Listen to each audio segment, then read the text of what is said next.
Hello friends, welcome back to Priya's entertainment channel. మీరు ఎలా ఉన్నారండి? నేనైతే చాలా బాగున్నాను. ఇంతకీ అయోధ్య నుంచి ఆహ్వానం వచ్చిందా అండి? అదేనండి, అయోధ్య అక్షంతలు మీ ఇంటి వరకు వచ్చేసాయా? మా ఇంటికైతే వచ్చేసాయి. ఆ శ్రీరామచంద్రుని అయోధ్య అక్షంతలు మీ ఇంటి వరకు చేరాయా? ఒకవేళ చేరితే ఏం చేయాలి? ఆ అక్షంతలు మీ ఇంటి వరకు చేరలేదా? చేరకపోతే ఏం చేయాలి అనేది అయితే ఈ వీడియోలో తెలుసుకుందామండి. అయోధ్య నుంచి వచ్చిన శ్రీరాముని అక్షంతలు ముందుగా అయోధ్య నుంచి శ్రీరాముడు అక్షంతలు మీ ఇంటి వరకు చేరుకోగానే అందులో మరి బియ్యం తీసుకొని ఎన్ని అక్షంతలు కావాలో అన్ని బియ్యం తీసుకోండి. అందులో పసుపు యాడ్ చేయండి. కొద్దిగా స్వచ్ఛమైన ఆవు నెయ్యిని మాత్రమే వేయండి. ఇప్పుడు వాటిని మిక్స్ చేసుకోండి. అక్షంతలు ఖరాబ్ కాకుండా ఉండాలి అంటే పచ్చి కర్పూరం నలిచి వేయండి. పచ్చి కర్పూరం వేయడం వల్ల పురుగు పట్టదండి అండ్ సువాసన వస్తుంది. అంతా కూడా పసుపు కలర్ వచ్చేలాగా మిక్స్ చేసుకోండి. అయోధ్య నుంచి వచ్చిన అక్షంతలు కూడా పైన పెట్టుకోవాలండి.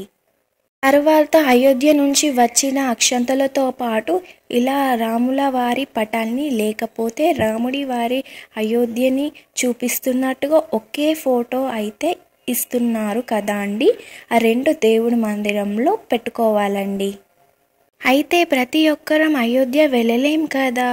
అయోధ్య రామ సూచించిన మార్గం ఏంటంటే తన అక్షంతలు ఆశీర్వాదంగా భారత ఖండంలో తన నామాన్ని జపించే ప్రతి ఇంటికి చేరొచ్చుమని కాశ్మీర్ నుంచి కన్యాకుమారి వరకు ఈ శ్రీరాముల వారి అయోధ్య అక్షంతలు అయితే చేరుకున్నాయండి. ఈ అక్షంతలు జనవరి 22 సాయంత్రం అంటే రామ విగ్రహ ప్రతిష్ఠ వరకు ఉంచి పూజ చేసుకోవాలి. ప్రతిరోజు దీపారాధన చేసుకోండి. శ్రీరామ జయ రామ జయ జయ రామ అంటూ రామనామం తారక మంత్రాన్ని 108 సార్లు అనాలి.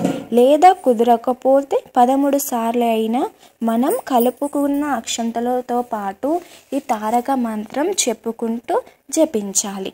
ఒకవేళ ఇవేమి కుదరకపోతే కనీసం అయోధ్య నుంచి వచ్చిన ఈ అక్షంతలు దేవుడి మందిరంలో జనవరి 22 తారీఖు వరకు ఉంచి బాలరాముడి విగ్రహ ప్రతిష్ఠ అనంతరం ఇంట్లో 5 దీపాలను వెలిగించి ఇంటి యజమాని అంటే భర్త కానివ్వండి లేదా ఇంట్లో పెద్దవాళ్ళతో కానివ్వండి ముందుగా వాళ్ళ ఈ అక్షంతలు తల మీద వేసుకొని పిల్లలకి భార్యకి అక్షంతలు తలపైన వేయాలట.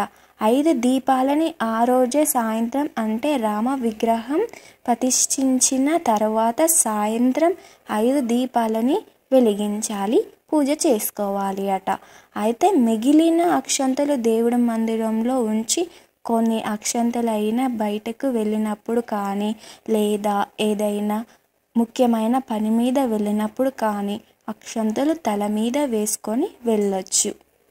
ఒకవేళ అయోధ్య అక్షంతలు ఇంటి వరకు చేరలేదో అక్కడికి వచ్చిన ఆలయంలో పంతులు గారిని అడిగి తీసుకోండి. అక్కడికి ఖచ్చితంగా వచ్చే ఉంటాయి.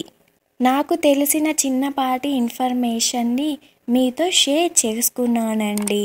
జై శ్రీరామ్.